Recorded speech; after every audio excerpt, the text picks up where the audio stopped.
Pun vibro kajang tip nam ta kitu ki candidate ki ba apply ka post driver ka balaj pok office yang ka mekla age control society ka balaj usnem arajar apply te menta ka written exam ka bredem ta ka post driver ki la pen mi notice dengan play ka kumune notice ka pen mi 4 July arajar apsau in continuation to advertisement number tu di Shillong 3 November kemudian ba haulai 3 November pen mi ka advertisement. The Office of the Mekla Age Control Society Shillong hereby informed that the written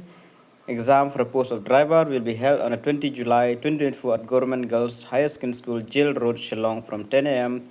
to 11 a.m. The list of eligible candidates for the written exam is available at the Office of the Undersigned and in the official website. The connect website www.meghalaya.sax.com.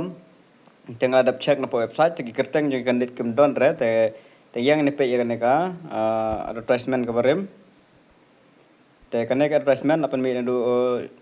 light trick November arjar fly te kini gi wel adap lot baro te tang neka post driver pada exam te kalat tang ke post qualification ke class 10 pass with verbal and written knowledge of state official language kan minimum ke 3 years experience ke khat prah jar tulop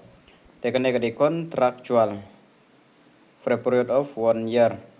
List kampat yo domenta margi 4 update po ka official website dan dak update dengan sapani gi list jungi candidate ki ba qualify nam ta ka post driver te tangini gi jing tip